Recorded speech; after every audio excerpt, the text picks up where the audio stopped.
Hi, everybody. Claudia here from Hugo Coffee. As you know, we are a coffee roasting company in Utah, female founded and certified with a animal welfare mission, and we support animal rescues nationwide. And we do so by, as you also probably know, having our week-long online fundraisers benefiting a specific organization. And we are here today with the lovely Christy from Compassion Without Borders, our rescue partner of the week. Hi, Christy. Hi, Claudia. Thanks so much for having me. Thank you for being here and thank you for everything you do. Now tell us all about Compassion Without Borders. How long have you been around? And your mission and your reach, your scope. Okay, I'd love to. I co-founded Compassion Without Borders with my husband in 2001. So Oh, yeah, I know. So we're coming up on 25 years now, wow. and we originally founded the organization with a primary focus in Mexico. Mhm. Our goal, my husband is from Mexico, and I was living and working there, and just very overwhelmed by the problems that companion animals face. You know, starving, injured, mangy dogs everywhere, not a lot of resources for them. So we founded the organization with the mission to bring animals in need brighter futures. And the way that we do that is both by directly rescuing, rehabilitating, and rehoming homeless animals, and also working really hard to prevent them from being homeless in the first place through access to free and low cost spay neuter and veterinary care. Mhm. And while we originally were formed to help the animals of Mexico, Mhm. our mission has expanded now, and we also work in under-resourced communities here in the States. Mhm. We do a lot of work in the Central Valley, and we also have clinics and programs in Sonoma County. So the Central Valley, you're talking about California. Oh, I'm sorry. Yes, in California. In Okay, California. so your primary reach is or scope of your reach is California and Mexico. That's correct. And is there any part of is it northern Mexico? Like, Our current facilities are in northern Mexico in the state of Sonora. uh-huh. We just built a brand new facility that we're calling Home for Hope that we are hoping will expand our reach to Mhm. not just other parts of Mexico, but all over Latin America. Mhm. In that part of the goal of that facility is to serve as a training center for veterinarians and animal welfare professionals, how to do high quality, high volume spay neuter, how to shelter responsibly. So even though that's where we're located in northern Mexico, we're hoping that the impact from the training will be much broader. Sure. So tell me a little bit about your experience. My guess, and correct me if I'm wrong, my guess would be in over the past 24 years, while you've been doing this work in northern Mexico, you have probably had a hurdle that many in the United States don't have, which is that of education Mm-hmm. of the need for animal welfare. Period. Mm-hmm. And is that accurate? That is accurate.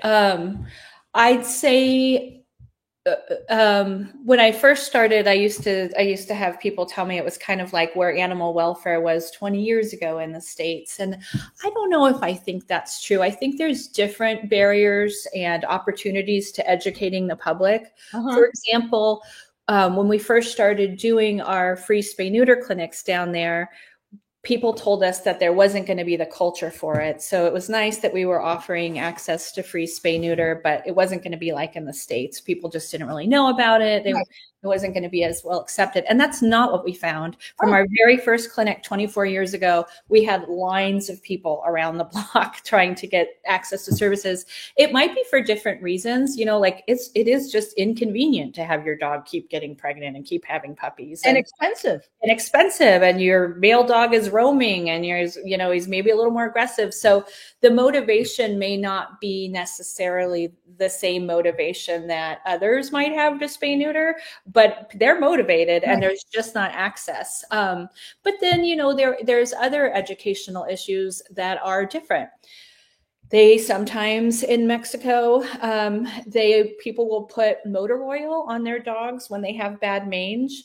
And it sounds terrible and it is bad for the dog, but the people are doing it with good intentions. They think it's going to treat the mange. So there's some really low hanging fruit for education that it's very rewarding to be able to offer. And then, broader educational focuses that kind of target children, so that we're starting with these ideas of larger humane reform at a younger age.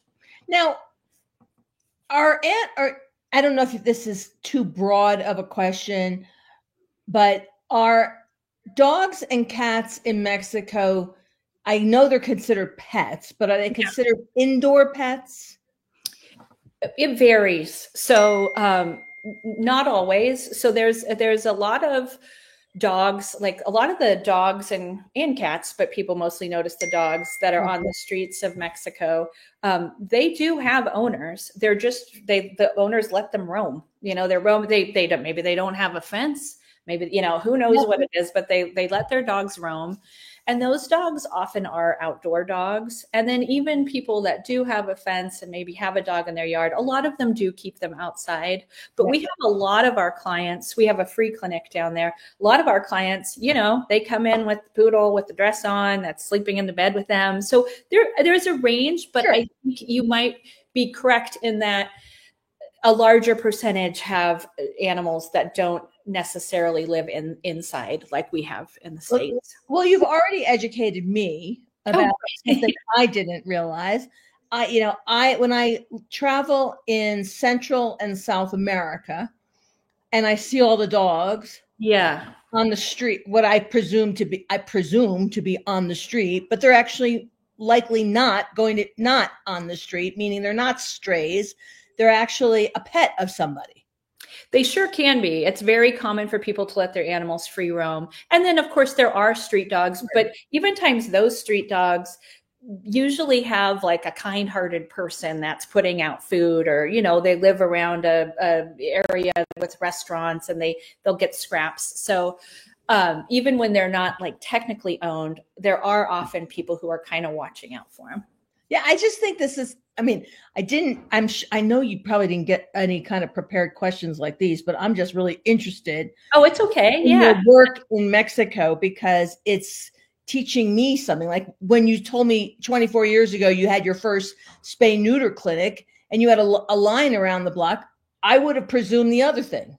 Yes. And that's what everybody told us. And I found interesting as well is, so then fast forward from 2001 when we started, I'd say probably about 2010, we started doing clinics, free spay neuter and free and low cost spay neuter in veterinary clinics for, I mentioned, under-resourced neighborhoods here, with a primary focus on low-income Latinos, because we speak Spanish. We have that niche in the animal welfare landscape.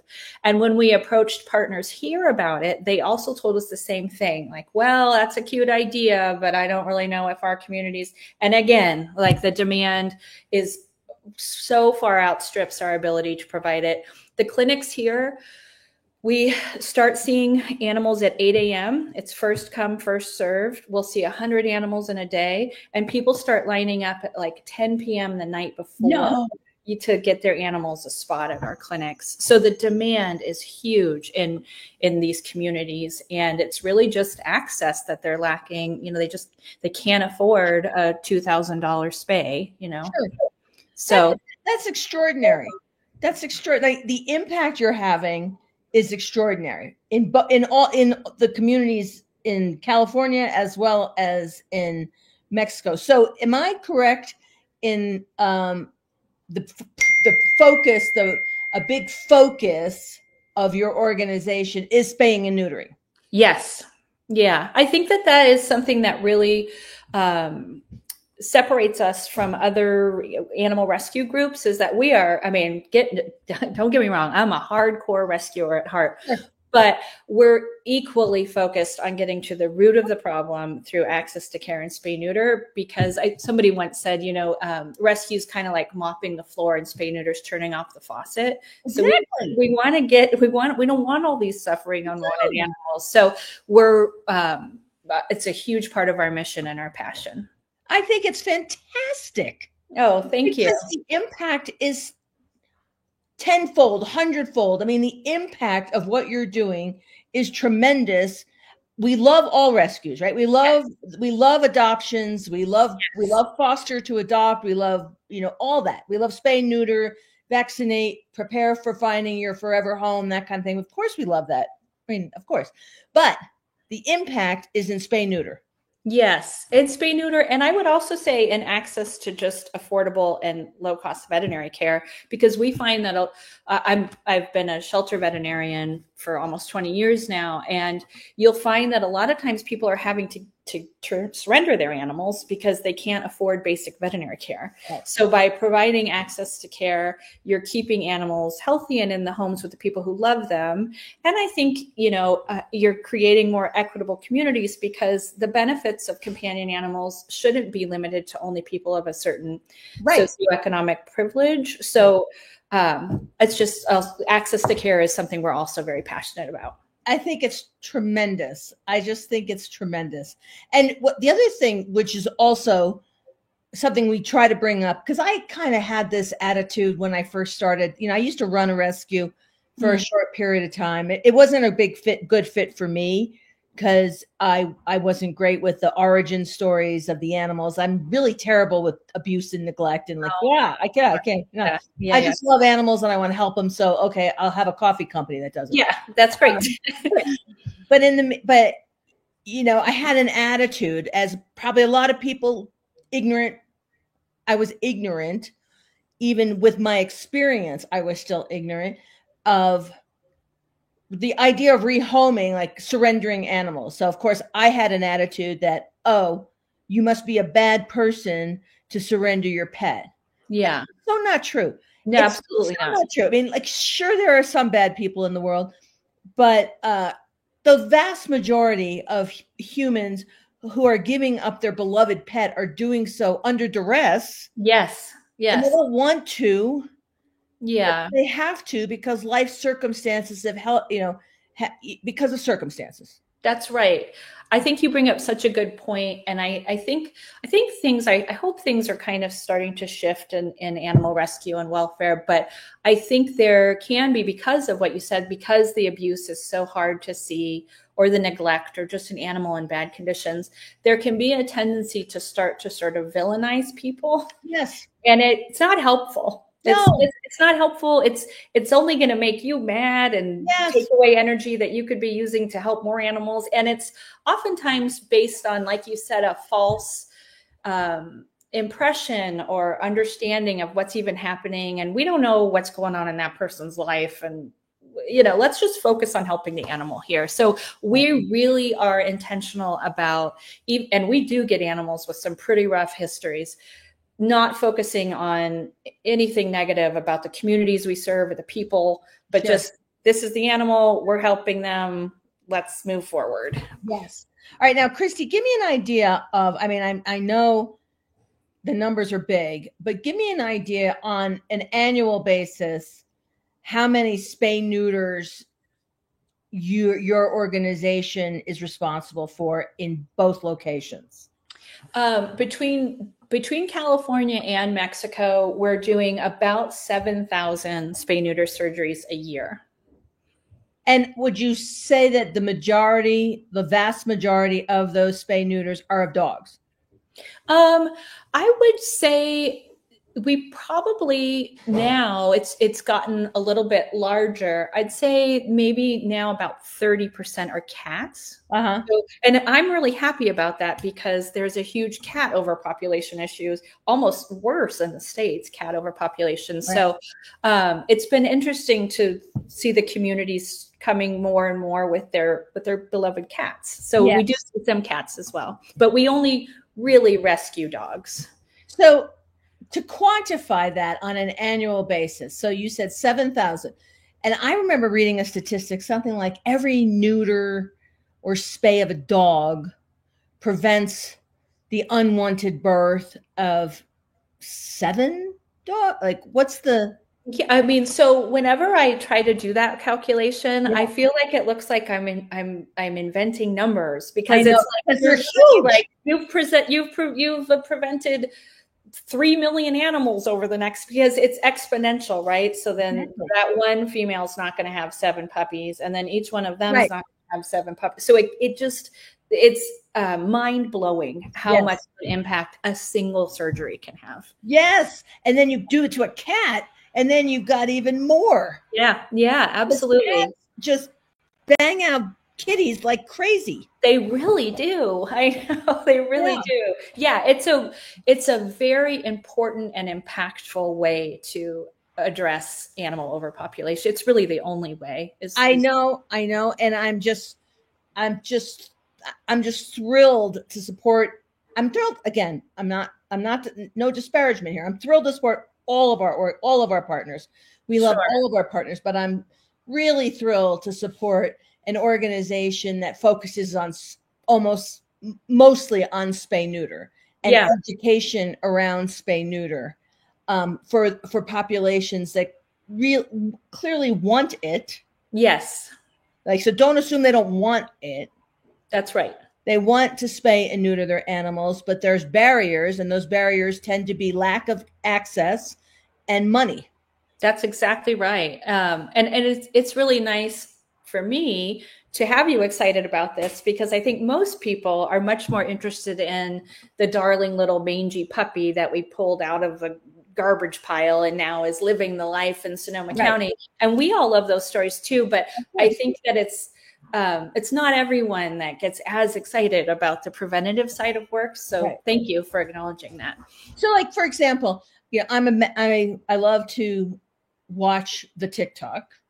And I love to watch the TikTok of fosters, the impact of fostering, right? Sure. And the heart it takes to foster and let go of an animal you've fallen in love with, but you've helped become the animal it needs to be to get to find its forever home. That's right. Now, if we just take all that impact, right? Like the Isabel Clees of the world, who are amazing human beings who do tremendous work with Muddy Paws in New York and fostering, and the exposure is extraordinary. Now, to take all those new believers in foster and then get them to get excited about spay neuter. Yes. Now we're talking. That's right. We got to figure out the TikTok formula for that. we got to make spay neuter sexy and make you like cry. Like I cried on Monday when Tiki got adopted. Like nobody cries over spay neuter statistics. No, unfortunately, the spay neuter statistics are the damn story. Yeah, you're right. They're the deal. Yeah. Yeah. All right. So anyway, Christy, clearly I could talk to you all day, but I'm not going to. So now we're going to talk about the fundraiser. So, yes. So please, like, the key to the fundraiser is activating your fans. And I know you have so many fans. So to try to get people to buy our fantastic coffee. By the way, the coffee is really good if you haven't tried it. Excellent. Yes. It's 5-star coffee served in 5-star resorts. We don't just rely on our great mission. We have great coffee. If you don't drink coffee, we have great mugs. We have great things. So, the fundraiser goes until midnight on Sunday. We have 2.5 more days. Okay. We've got to get the word out. Now, I'm going to ask, this is going to be a fun question for you. $500. Say we could raise $500. I could write you a check for $500. That is a lot of spaying and neutering, isn't it? It sure is. Yeah. Yeah. And especially south of the border, where everything is much more affordable, and in Mexico, that will get a lot of animals sterilized. I love that. Yeah, I know. Me too. All right. So, Christy, we have 2.5 more days.